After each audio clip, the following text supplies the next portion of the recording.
அனைவருக்கும் வணக்கம். இன்னைக்கு நம்ம பிரியாம்பிள் இந்திய அரசியலமைப்பினுடைய முகவுரை நம்ம பார்க்க போறோம். ரொம்ப முக்கியமானது. இப்ப நம்ம எப்படி ஒரு புக் எடுத்து அதனுடைய ஒரு பொருளடக்கமோ இல்ல அதற்கு என்ன ஜிஸ்ட் அப்படின்றத பார்ப்போமோ, அதை சொல்றது தான் என்னது இந்த முகவுரை, பிரியாம்பிள் அப்படின்னு சொல்றது. இந்த பிரியாம்பிள தான் ஃபர்ஸ்ட் நம்மளுடைய முன்னாள் பிரதமர் ஜவஹர்லால் நேரு அப்ஜெக்டிவ் ரெசல்யூஷன் அப்படின்னு வாசிச்சாரு. அதுதான் பின்னாளில் என்னென்ன ஏற்றுக்கொள்ளப்பட்டதுன்னா பிரியாம்பிள் அப்படின்னு ஏற்றுக்கொள்ளப்பட்டது. இப்போ இதனுடைய முன்னோடி யாரு அப்படின்னு பார்த்தோம்னா அமெரிக்கா. ஸோ அமெரிக்காவோட கான்ஸ்டியூஷன்லையும் பார்த்தீங்கன்னா இந்த மாதிரி ஒரு விஷயம் இருக்கும். பிரியாம்பிள் அவங்களுக்கு வந்து பிரகடனம் அப்படின்னு இருக்கும்னு நினைக்கிறேன். ஸோ நமக்கு வந்து பிரியாம்பிள் அப்படின்னு இருக்கு. ஓகேங்களா?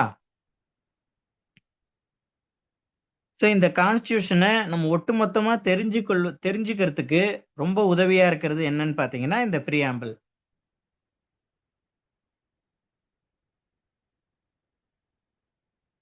என்ஏ பால்கிவாலா அப்படிங்கிறவர் என்ன சொல்றார் இந்தியன் கான்ஸ்டியூஷன் அப்படின்னா, சாரி இந்த பிரியாம்பிள் அப்படின்னா, it is the identity card of our Indian constitution அப்படின்னு சொல்றார்.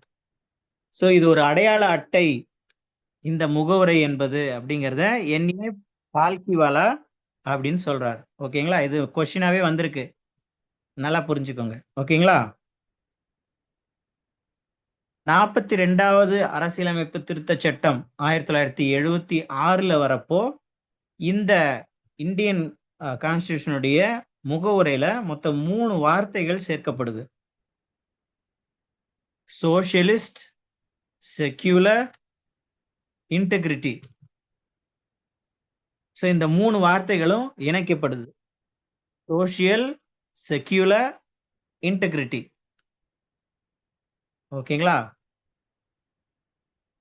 இந்திய மக்களாகிய நாங்கள் எங்களுக்கென்று ஒரு அரசியலமைப்பை வைத்துள்ளோம்.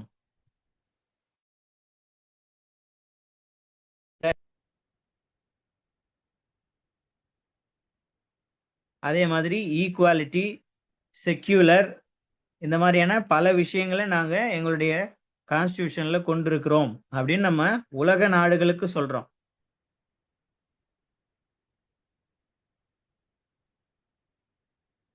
ஸோ நமக்கு எப்பயுமே தெரியும் ஃபர்டர்னிட்டி, பிரதர்ஹுட் அப்படிங்கிறது ரொம்ப முக்கியமானது. சகோதரத்துவம் இருக்கணுங்கிறது தான் எல்லா தலைவர்களும் வலியுறுத்தினது. அதையும் கேட்காம நமக்கு இது வேண்டாம் அப்படின்னு போனவங்க தான் பிற நாடுகள். அது உங்களுக்கு நல்லாவே தெரியும். ஓகேங்களா?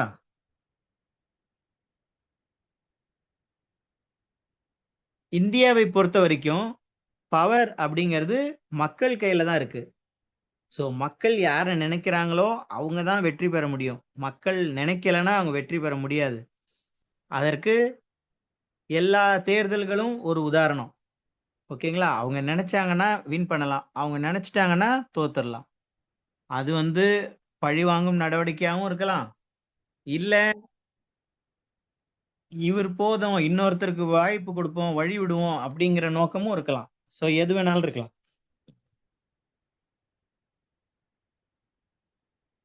ஸோ நம்மளுடைய மெயின் குறிக்கோள்கள் என்னென்ன, இந்த முகவுரையோடைய மெயின் குறிக்கோள் என்னென்ன அப்படின்னா justice, liberty, equality and brotherhood. இது ரொம்ப ரொம்ப முக்கியமானது. நல்ல ஒரு நீதி, எல்லாருக்கும் ஜஸ்டிஸ்னா சட்டத்திற்கு முன்பு எல்லோரும் சமம். அதுதான் நம்ம இந்தியன் கான்ஸ்டிடியூஷன் சொல்லுது. ஸோ ஜஸ்டிஸ், தப்பு பண்ணவங்களுக்கு கண்டிப்பா தண்டனை வழங்கணும். சட்டத்திற்கு முன்பு எல்லோரும் சமம் தான். இவர் மேல இவர் கீழே, இவர் பணக்காரர் இவர் ஏழை அப்படிங்கிற எண்ணமே யாருக்கும் இருக்கக்கூடாது. அதே மாதிரி liberty. So liberty, justice, equality. ஈக்குவாலிட்டியும் நம்ம பார்த்துட்டோம். எல்லாரும் சமம், எல்லாருக்கும் எல்லாம் கிடைக்கணும், எல்லாரும் சமம் இல்லையா? அதே மாதிரி பிரதர்ஹுட், இப்ப நம்ம பார்த்தது சகோதரத்துவம். ஸோ இது எல்லாமே முக்கியம்.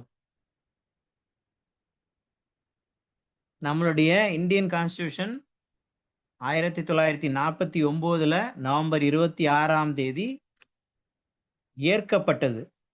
அது நடைமுறைக்கு வந்தது தான் 1950 ஜனவரி 26. ஸோ இறையாண்மை அப்படின்னா என்ன அப்படின்னா, நம்ம எந்த நாடையும் எடுத்துக்கொள்ளலாம். நம்ம எந்த நாடினுடைய நம்மளுடைய எல்லையை எந்த நாட்டுக்கும் நம்ம வழங்கலாம். எல்லாமே இதுல இறையாண்மையில எல்லாமே உண்டு. ஸோ இப்ப நம்ம குடுத்தது தான் பங்களாதேஷ். நம்ம குடுத்தது தான் பாகிஸ்தான். நம்ம குடுத்தது தான் மற்ற நாடுகள். இந்த மாதிரியான சில நாடுகள் நம்மள்ட்ட இருந்து வாங்கிட்டு போனவங்க தான். ஸ்ரீலங்கா. ஸோ இந்த மாதிரி ஒவ்வொருத்தரும் நம்மள்ட்ட இருந்து வாங்கிட்டு போனவங்க தான். நம்ம கூட வந்து சேர்ந்தவங்களும் இருக்கிறாங்க தான். பாண்டிச்சேரி அவங்க நம்மள்ட்ட குடுத்துட்டு போயிட்டாங்க. அப்புறம் டையூ டாமன் அந்த மாதிரியான இடங்களும் நம்மள்ட்ட குடுத்துட்டு போனாங்க. அந்த மாதிரி சில இடங்களும் இருக்கு. ஓகேங்களா? அடுத்தது சோஷியலிஸ்ட். சோஷியலிஸ்ட்னா சமூக சார்ந்து, சமூகம் எல்லா சமூகத்துக்கும் ஒரே மாதிரியான ஒரு நோக்கம். இவங்களுக்கு எல்லாமே கிடைக்கணும். இந்த சமூகம் இது கிடைக்கலன்னு சொல்லக்கூடாது. இந்த சமூகத்துக்கு அதிகமா கிடைச்சிருச்சுன்னு சொல்லக்கூடாது. ஓகேங்களா? ஸோ அதனால எல்லாருக்குமான சம வாய்ப்பு, சம உரிமை. ஸோ அடுத்தது வந்து டெமோக்ரசி. நம்மளுடைய டெமோக்ரசி பத்தி உங்களுக்கு நல்லாவே தெரியும். நம்மளுடைய கருத்துக்களை நம்ம எந்த விதத்தில்னாலும் நம்ம தெரிவிக்கலாம்.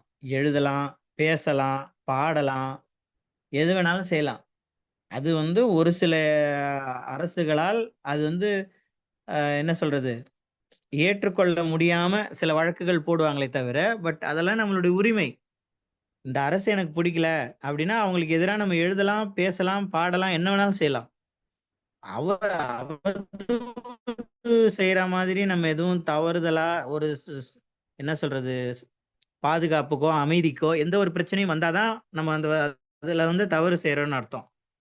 அரசினுடைய தவறுகளை நம்ம எப்ப வேணாலும் சுட்டி காட்டணும். அதுதான் ஒரு இந்திய குடிமகனுக்கு சரியான ஒரு விஷயம். அடுத்தது, நம்ம ஏற்கனவே டிபிஎஸ்பில பார்த்திருப்போம். என்ன பார்த்திருப்போம்? ஒரு 3 விஷயமா டிபிஎஸ்பி இருக்கும் அப்படிங்கிறத லாஸ்ட் கிளாஸ்ல நம்ம பார்த்தோம். காந்திசம் ஒண்ணு இருக்கும். மார்க்சிசம் ஒண்ணு இருக்கும். ஸோ காந்தி சில குறிக்கோள்கள சொன்னாரு. மார்க்சிசம் சில குறிக்கோள்கள், சில கருத்துக்கள நமக்கு சொல்றாங்க. இதெல்லாம் சேர்ந்தது தான் நம்மளுடைய வாழ்க்கை. எல்லாமே நம்ம இப்படிலாம் இருக்கணும். இப்படிலாம் செய்யணும் அப்படிங்கிறது நம்ம தனிப்பட்ட வாழ்க்கைக்கு நம்ம அவ்வளவு சொல்லும்போது, ஒரு நாட்டுக்கு நம்ம இதெல்லாம் சொல்ல மாட்டோமா? அதுக்கப்புறம் பொருளாதாரம் நமக்கே தெரியும். இந்தியா சுதந்திரம் அடைந்த பிறகு ஒரு மிகப்பெரிய பொருளாதார மாற்றம் எப்ப நடந்ததுன்னா, 1991. அதுல தான் என்ன நடந்தது? Liberalisation, globalisation, privatisation. இது எல்லாமே நடந்தது 1991ல. ஸோ செக்யூலர் அப்படின்னா, நம்ம மதச்சார்பற்ற ஒரு அரசு. இந்த மதம் தான் எங்களுக்கு, இந்த மதம் தான் அப்படின்லாம் சொல்லல. ஆர்டிகிள் 25ல இருந்து 28 வரைக்கும் அதுதான் சொல்றாங்க. செக்யூலரா இருக்கணும். ஆனா அவங்களுக்கும் சில விதிமுறைகள் உண்டு.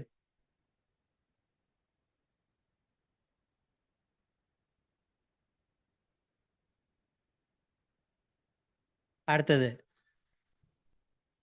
Parliament and presidential.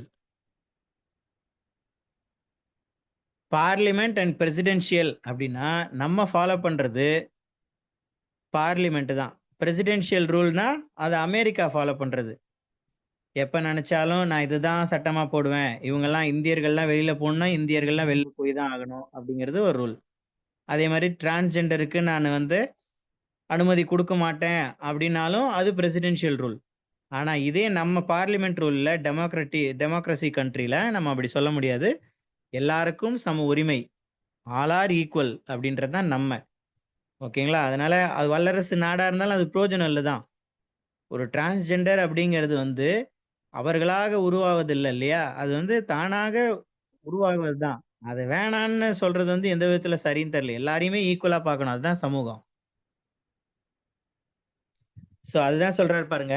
அம்பேத்கர் என்ன சொல்றாருன்னா, சோசியல் டெமோக்ரஸி அது வேணும் நமக்கு, எல்லாரையும் ஒண்ணா பார்க்கணும், எல்லாரையும் ஒண்ணா மதிக்கணும் அப்படின்னு தான் அம்பேத்கர் நம்ம கான்ஸ்டிடியூஷன்ல கொண்டு வந்ததே காரணமே.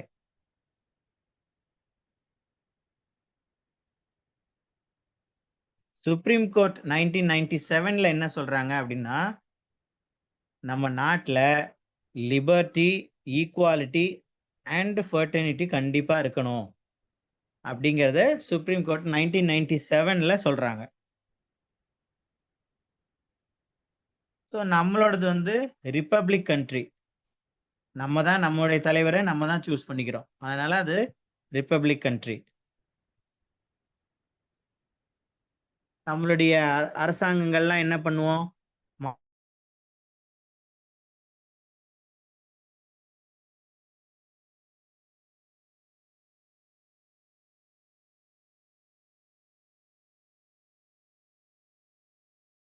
சில வயதானவர்களுக்கு எக்ஸம்ஷன், அந்த மாதிரி சில எக்ஸம்ஷன்ஸ் உண்டு. மற்றபடி ஸ்டேட்டஸ் ரீதியாக எந்த ஒரு பாகுபாடும் பார்க்கப்படாது. அதே மாதிரி ஜஸ்டிஸ் ஜஸ்டிஸ் அப்படின்னாலும் கூட எந்த ஒரு சமூகம் சார்ந்தோ, பொருளாதாரம் சார்ந்தோ அல்லது அரசியல் சார்ந்தோ, சோசியல், எக்கனாமிக் அண்ட் பொலிட்டிக்கல், இந்த 3 விஷயங்கள்லையும் எந்த சமரசமும் வச்சுக்க கூடாது. எல்லாருக்கும் சரியான நீதி, சமமான நீதி தான் நம்ம கொடுக்கணும் அப்படிங்கிறது தான். ஸோ நமக்கே தெரியும், ஜஸ்டிஸ் அப்படிங்கிறத ரஷ்யன் ரெவல்யூஷன்ல இருந்து நம்ம எடுத்துருக்கிறோம். ஓகேங்களா? அவங்களுடைய ரெவல்யூஷன்ல இருந்து தான் நம்ம இந்த ஜஸ்டிஸ் அப்படிங்கிற அந்த பார்ட்டை நம்ம எடுத்துருக்கிறோம். லிபர்ட்டி அண்ட் லிபர்ட்டி, ஈக்குவாலிட்டி, ஃபர்டர்னிட்டி, இதை நம்ம எங்க இருந்து எடுத்திருப்போம்னு உங்களுக்கு நல்லாவே தெரியும். பிரெஞ்சு ரெவல்யூஷன்ல இருந்து நம்ம எடுத்திருப்போம். ஓகேங்களா?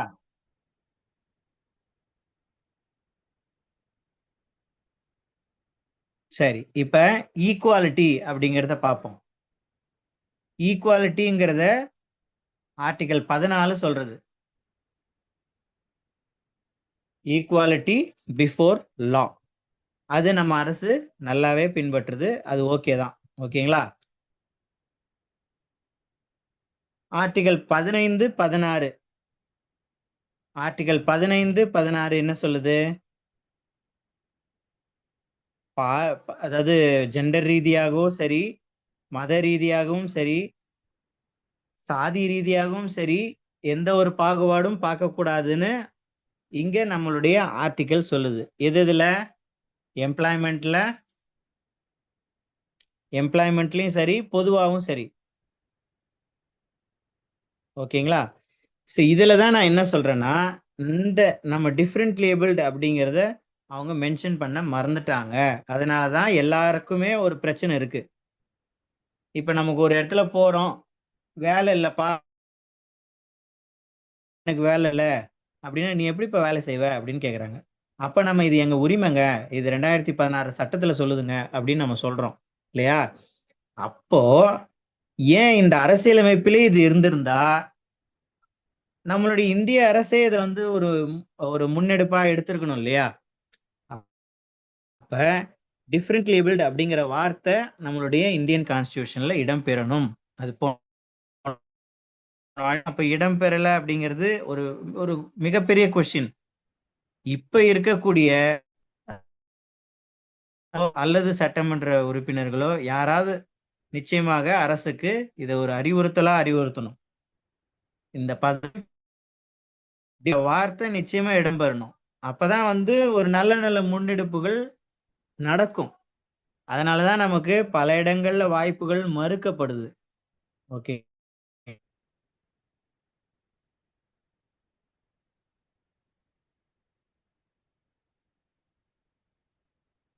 அப்புறம் ஆர்டிகல் 17 நமக்கு நல்லாவே தெரியும். தீண்டாமை.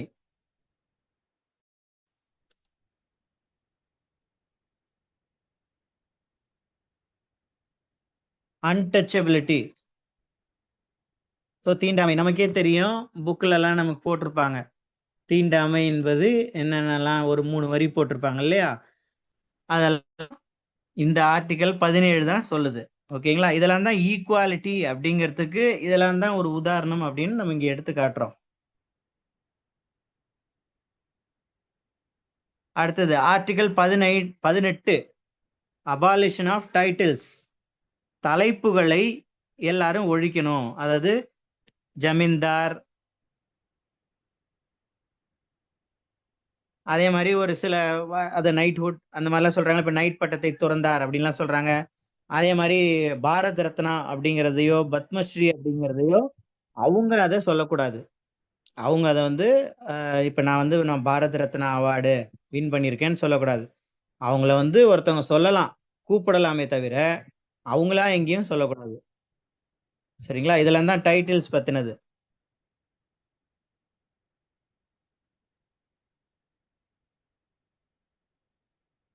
அதே மாதிரி ஓட் பண்ணும் போதும் நீங்க வந்து இந்த இந்த காஸ்ட்டை சேர்ந்தவங்க, நீங்க இந்த என்னது ஜெண்டரை சேர்ந்தவங்க, இல்ல இந்த மதத்தை சேர்ந்தவங்க அப்படிங்கிறத வச்சு டிஃபரன்சியேஷன் பண்ணி ஓட்டு போடக்கூடாதுன்னு யாரையும் சொல்லக்கூடாது. அது ரொம்ப முக்கியமானது.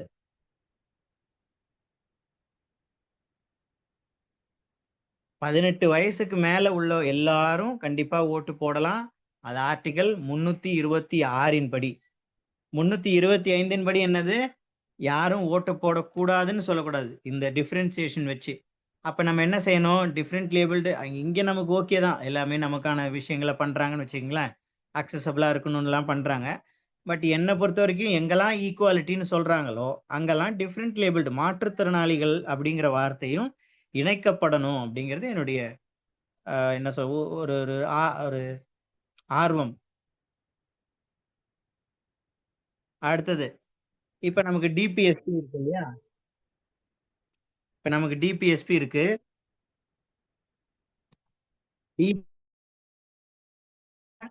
ஆர்டிகல் 39.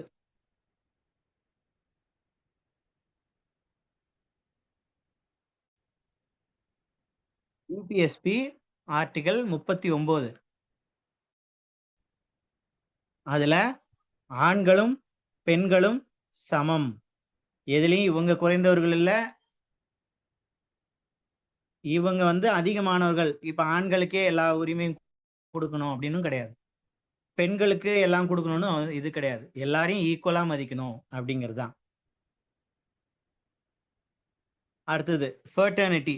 அது சகோதரத்துவத்தை பத்தி சொல்லக்கூடியது. இப்ப முதல்ல ஈக்குவாலிட்டி பார்த்துட்டோம். அடுத்து இப்போ ஃபெர்டர்னிட்டி சகோதரத்துவத்தை பத்தி சொல்றேன். சிங்கிள் சிட்டிசன்ஷிப் நமக்கு வந்து ஒற்றை குடியுரிமை தான் இருக்கு. இந்தியன் அப்படின்னா நான் இந்தியன் தான். நான் அமெரிக்கால என்னைக்கு போய் செட்டில் ஆகி நான் அமெரிக்கன் சிட்டிசன் ஆகிறனோ அப்ப ஆட்டோமேட்டிக்கா எனக்கு சிட்டிசன்ஷிப் இங்க இருந்து போயிடும். நானா கொடுக்கணும், இல்ல அதுவா கேன்சல் ஆயிடும்.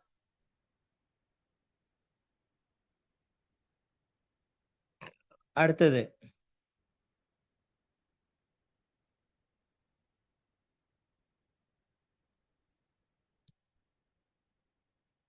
ஸோ இப்போ யார் யாரெல்லாம் இந்த கான்ஸ்டியூஷன் பத்தி என்னென்ன சொல்லியிருக்காங்க? ஆல்ரெடி என்ஏ பால்கிவாலா சொல்லிட்டாரு, ஐடென்டி கார்டுன்னு சொல்லிட்டாருன்னு வச்சுங்களேன். இப்போ என்னென்ன சொல்றாங்கன்னு பார்ப்போம். அல்லாடி கிருஷ்ணசாமி ஐயர் என்ன சொல்றாருன்னா, அவர் ட்ரீம் இஸ் இன் பிரியாம்பிள். நம்மளுடைய கனவே இந்த பிரியாம்பிள்ல தான் இருக்கு. நம்ம இந்த முகவுரையில தான் இந்தியாவினுடைய கனவே இருக்கு அப்படிங்கிறதெல்லாம் சொல்றாரு. ஸோ அப்ப நம்ம நல்லாவே புரிஞ்சுக்கணும். அப்ப இந்தியாவினுடைய கனவு பிரியாம்பிள் இருக்குன்னா அந்த வார்த்தைகள் எப்படிப்பட்டதா இருக்கும் பாருங்க இல்லையா? அப்ப இந்த 3 வேர்ட்ஸ் இன்க்ளூட் பண்ணதும் கூட இன்னும் அவங்க சந்தோஷப்பட்டிருப்பாங்க. அப்பெல்லாம் அவங்க இல்லைன்னு வார்த்தைகள் கூட சேரும்போது இன்னும் அதற்கு இன்னும் கூடுதலா நமக்கு கவனம் பெறுது நம்மளுடைய இந்திய அரசியலமைப்பினுடைய முகவுரை. சோ அடுத்தது கே முன்ஷி என்ன சொல்றாரு அப்படின்னு பாத்தீங்கன்னா, horoscope of sovereign democratic and republic country. அதாவது ஹாரோஸ்கோப்னா நமக்கு நல்லாவே தெரியும். இது வந்து ஒரு என்ன சொல்றது, ஹாரோஸ்கோப்னா முன்கூட்டியே கணிப்பது அப்படின்னு சொல்லுவாங்க இல்லையா? ஸோ அப்படின்றப்போ இந்த கான்ஸ்டியூஷன் என்னென்னலாம் செய்ய போகுது இந்தியாவுக்கு அப்படிங்கிறத இந்த முகவரை சொல்லிடுச்சு, வழிகாட்டிடுச்சு அப்படிங்கிறத KM முன்ஷி அப்பயே சொல்லியிருக்காரு. அடுத்தது பண்டிட் தாகூர்தாஸ் பார்கவா. பண்டிட் தாகூர்தாஸ் பார்கவா என்ன சொல்றாரு அப்படின்னு பாத்தீங்கன்னா, நம்மளுடைய இந்திய கான்ஸ்டியூஷனுடைய ஆன்மா, அதாவது அடையாள அட்டைன்னு ஒருத்தர் சொல்லிட்டாரு, இந்திய அரசியலமைப்பினுடைய ஆன்மாவே முகவுரை தான் அப்படிங்கிறத இவர் சொல்றாரு. பண்டிட் தாகூர்தாஸ் பார்கவா ஆன்மா அப்படிங்கிறத சொல்றாரு.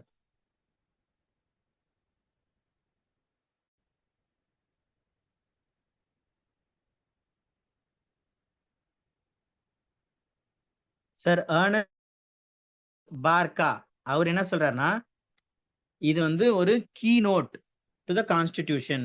கீ நோட்னா இது வந்து ஒரு முக்கியமான ஒரு என்ன சொல்றது, தவிர்க்க முடியாத ஒரு முகவுரை. இதை விட்டுட்டோம் அப்படின்னா இந்தியன் கான்ஸ்டிடியூஷன் என்னங்கிறது நமக்கு புரியாது. ஒரு கடல்ல விழுந்த மாதிரி தான். கடல்ல போயிட்டு எந்த வழி எங்க போகுதுன்னு நமக்கு தெரியாது இல்லையா? அதனால ஒரு போட்டோ ஒரு இதுவோ நம்ம பண்ணி போனோம்னா நமக்கு தெரியும், இப்படிதான் போகுது, இப்படிதான் வருது அப்படிங்கிறது தெரியும். ஸோ இது வந்து ஒரு கீ நோட் அப்படின்றத அவர் சொல்றாரு. ஓகேங்களா?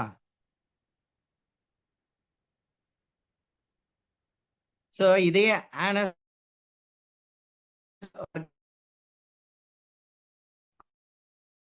இதை இப்படி சொல்லிட்டு அவரோட புக்லயும் இதை மென்ஷன் பண்றாரு. ஸோ அவரோட புக் என்னன்னு பாத்தீங்கன்னா, principles of social and political theory அப்படிங்கிறதுல அவர் சொல்றாரு. இந்த புக் எப்போ ரிலீஸ் ஆயிருக்கு அப்படின்னு பாத்தீங்கன்னா 1951. ஸோ அந்த புக்கில் அவர் சொல்லியிருக்காரு இந்தியன் கான்ஸ்டியூஷனுடைய இந்த ப்ரீஆம்பிளை பற்றி. இதுதான் இன்னைக்கான கிளாஸு. உங்கள் எல்லாருக்கும் இது புரிஞ்சிருக்கும்னு நினைக்கிறேன். திரும்பவும் இதை ப்ளே பண்ணி கேட்டு பாருங்க. நன்றி, வணக்கம்.